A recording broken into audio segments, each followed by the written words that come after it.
আইন কখনো গরিব মানুষের পক্ষে হয়েছে? গরিব মানুষ কখনো বিচার পেয়েছে? আদালত কখনো গরিব মানুষের পাশে থেকেছে? এই জিনিস হয় না, কোনো জায়গায় হয় না। সেইখানে কেউ কেউ যারা এটাকে ভাঙতে চেষ্টা করে তারা সমস্যায় পড়ে, কারণ ক্ষমতাশীলরা চায় না সাধারণ মানুষ জেগে উঠুক, সাধারণ মানুষ ক্ষমতায় আসুক, সাধারণ মানুষ সুযোগ পাক। দমিয়ে রাখাটাই তাদের কাজ, কারণ যে যত উপরে আছে সে অন্যরা যাতে না উঠতে পারে সেই চেষ্টাটা করে, সেই চর্চাটা করে। আদিলদের ক্ষেত্রে কি ছিল? আদিল এলানের ক্ষেত্রে তাদের দোষটা কি ছিল? যারা গুম হচ্ছে, যারা ক্রসফায়ার হচ্ছে, তাদের সম্বন্ধে বলা, হিসাব রাখা, সরকারকে জানিয়ে দেওয়া, প্রতিবাদ করা যে গুম করা, খুন করা এটা তুমি পারো না, আইনগতভাবে তুমি পারো না।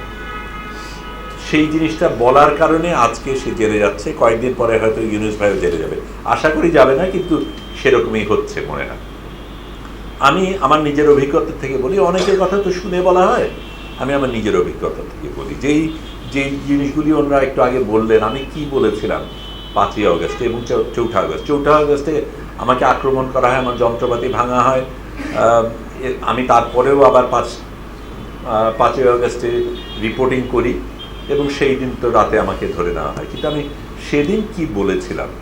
আমি বলেছিলাম এদেশে ব্যাংক লুট হয়, এখানে কে আছে যে সেটা জানে না, এখানে দুর্নীতি হয়, এখানে চুরি হয়, এখানে পক্ষপাতিত্ব হয়।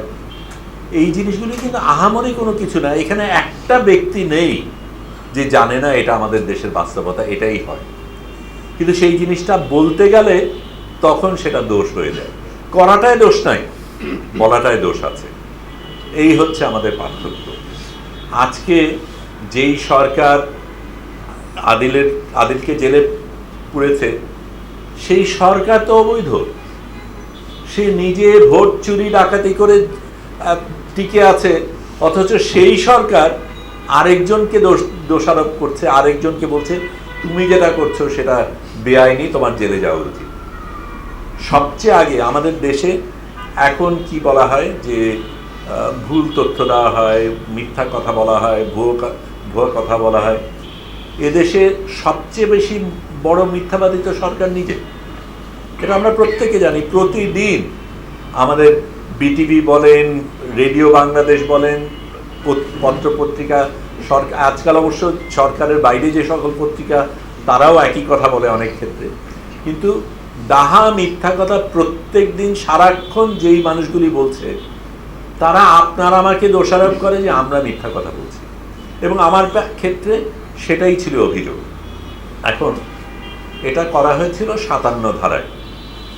57 ধারার নিয়মটা হচ্ছে যে অনলাইনে যদি তুমি মিথ্যা কথা বলো, মিথ্যাচার করো, তাহলে সেটার জন্য এই অপরাধ, সেটা অপরাধ হতে পারে।